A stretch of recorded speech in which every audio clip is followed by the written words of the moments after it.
final competitor here at the Super G, sponsored by UPS. So far, we've seen a lot of contestants and athletes. Some pretty impressive runs. Some impressive runs. We've seen some good runs. We've seen some athletes struggle. You know, it could be their first time. Yeah, we've seen one good little crash, but you know, it was surprising with this course. One crash, that's surprising. It's the only one we saw.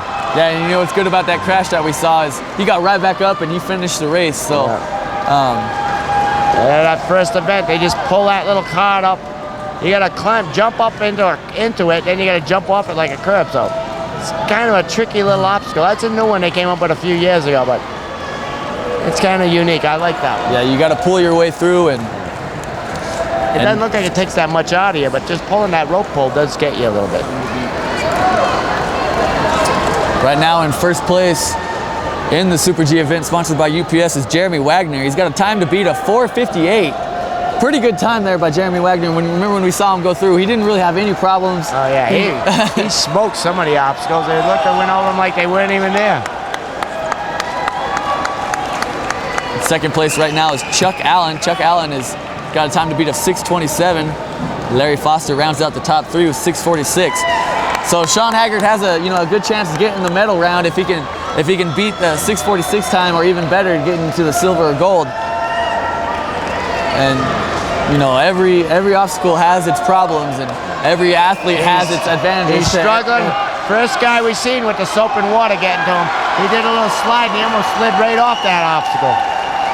Soap and water was a nemesis for him. Yeah, you know, that obstacle course is unique because, you know, it's slanted, it's inclined, and then to add matters, worse, it's wet and soapy. So it takes a special type of, maneuvering to get around there. Yeah, and the one thing you don't want to do is stop on it. I think that's what happened. He didn't have much momentum. He stopped on it. Once he stopped on it and started to try it, slipped around, and with it cambered to the right like that, he was sliding. It looked like he may almost slide off the obstacle, but he managed to pull it out and get on in time. And Mike, do you know where next year's games? Yeah, next year actually is kind of unique for me. Like you were saying, you think Denver would host it again? There's a good chance they repeat because we've had it in San Antonio multiple times. I did my first games in Pittsburgh in 1998, and it'll be full circle because they're back in Pittsburgh next year. Pittsburgh. So what's this going to mean to come back there? A little over 20 years. From your first time to now, competing there. Yeah, well, it's going to be a lot harder on me because, my first time as a novice, you're only competing against other novices. Then you come back. Now I'm like 12 years older and a little wiser, but, feeling my age when I'm still running against these 20-year-olds. Well, I mean... But it's going to be nice. I know a little bit about the city, places to go. The convention center I'm familiar with. It's a great setup. Like here, a lot of the events are right across the street from the hotel. So, and that's a beautiful thing too, when the convention center has a bunch of venues and hotels are close. You get to go watch your teammates and your fellow veterans and friends that you have from all over the country. You can catch each other's events a lot easier when it's set up like that. And Pittsburgh has the same kind of setup. Which, it does have its benefits, for the wheelchair community, because you don't want to be able to hike all the way across town to watch your, and support your friends and, your fellow athletes. All you really got to do is just to stroll right across the street, which is very convenient, and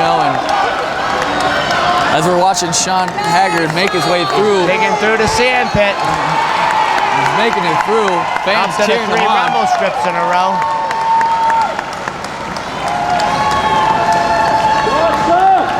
Yeah, you're allowed to touch down with your hand or your foot to save yourself.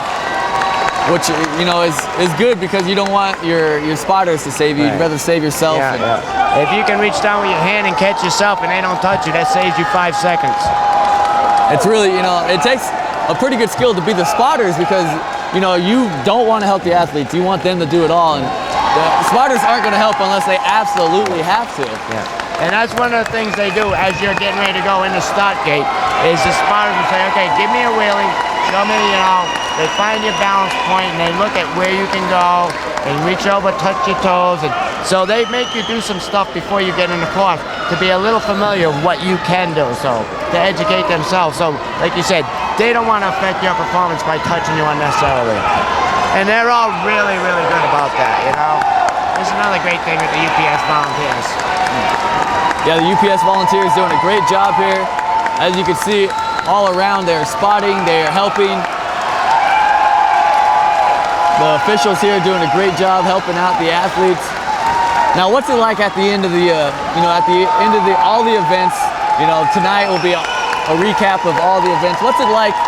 I'm sure it's a little bittersweet. You got to feel accomplished that you went through all these events and you finished them, but it's got to be a little sad, Yeah, when you've waited all year and looked forward to this week, and you're so busy with so many events, bang, bang, bang, it flies by. So, it's like we get to do the Super G, the basketball game, and it's kind of a bummer because you want to go socialize some more, but you got to go pack your stuff up and put the UPS tags on it so they can come and get your luggage and bring it out early for you.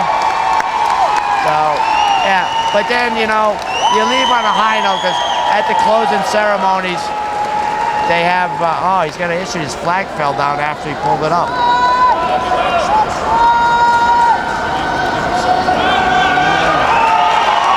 And Sean Haggard is going to make his way through the finish line.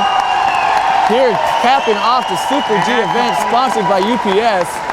That completes our event, man, our last competitor, and it was a dandy to see. We saw a lot of great competitors out there, and stay tuned to Xable.com for further interviews and analysis. Oh no, I think he might have DQ'd I think he himself. DQ'd because his flag fell down. Yeah, because